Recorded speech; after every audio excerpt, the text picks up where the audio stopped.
How many of you have ever wished upon a fallen eyelash? Raise your hands. Look around the room, so many people, all with the idea that something so small could transform your life. But what if the thing you were wishing upon is the thing that you are actively losing? What if the eyelashes don't fall out, but are pulled out, strand by strand, by your own fingers? For many, this is a reality known as trichotillomania. Trichotillomania, or trick for short, is a body-focused repetitive disorder in which individuals feel the need to compulsively pull out strands of their own hair. Individuals may pull from their head, their eyelashes, their eyebrows, anywhere that hair grows. Basically, if it grows, it goes. But the real problem with trichotillomania is not just the missing clumps of hair, but the shame that comes attached to it. The shame that whispers, "Psst, skip that sleepover, they're all gonna see what you did." Or, "Psst, everyone in your math class right now can see that you're missing half an eyebrow." And with each strand of hair pulled out, a strand of shame coils around you until you realize that you are surrounded in a cocoon.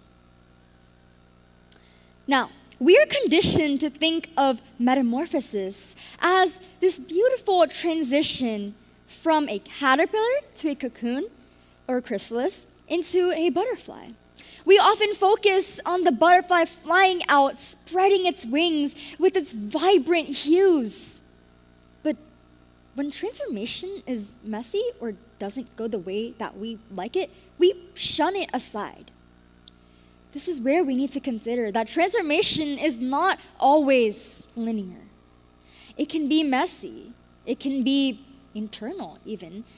It can be reverse.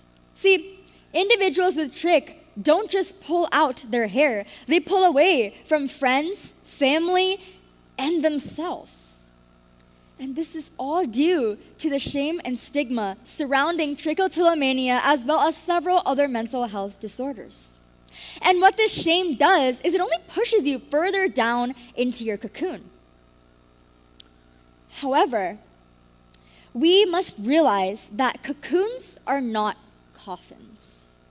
See, we often neglect the fact that in metamorphosis in the real world, a caterpillar does not just pop out of the chrysalis ready to fly. It literally turns into a pile of liquefied intestines before rebuilding itself. And if there's one thing we should take from this amazing display of nature's transformation, it is that transformation can look like breaking down and building back up. If a caterpillar turns into liquid intestines before turning into a beautiful butterfly, that's proof that even though those intermediate stages of transformation may seem murky or muddy, or even like your world is collapsing, ultimately, the result is a vibrant creature ready to take on the challenges of the world. And in order to do this, however, we must first nurture the chrysalis. This can come from community support and acceptance.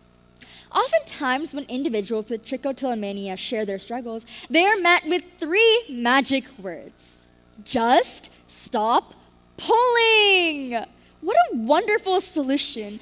You know, it's almost as if we should tell a caterpillar mid-metamorphosis to just stop transforming and fly away already. Makes no sense, right? But the reason it is so hard for individuals with trick to just stop pulling is because with every strand of hair pulled out, the brain experiences a dopamine hit and literally rewires itself to crave more. Think of it as having a pesky itch, except for that moments of sweet relief, you're left looking at your hand and going, well, there goes another eyebrow. And because trick only affects about 2% of the population, that means about 98% of the population is relatively oblivious to the struggles that it entails. And we as a society are not exactly the best at responding to situations we cannot fully comprehend. So we are quick to make judgments and assumptions. If we see someone missing a pile of hair, we often assume that they are sick. And these assumptions only strengthen the cocoon, pushing you further. But if we want to become that vibrant butterfly from the pile of liquefied intestines, we need to nurture the chrysalis.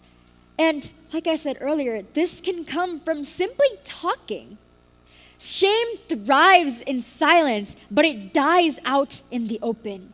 When we talk about mental health disorders and trichotillomania, we are essentially unraveling that cocoon strand by strand.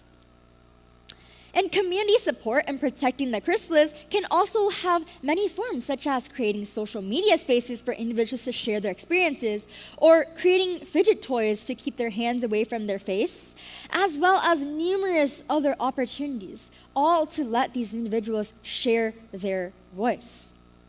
So, if we learn anything from tonight, it should be that transformation is not exactly clear-cut. It can be murky, it can be messy, it can be reverse. It can feel like you're breaking apart. It can feel like you're turning into a pile of liquefied intestines. But ultimately, you will get through it. And you can come out of that chrysalis or cocoon a stronger individual. Thank you.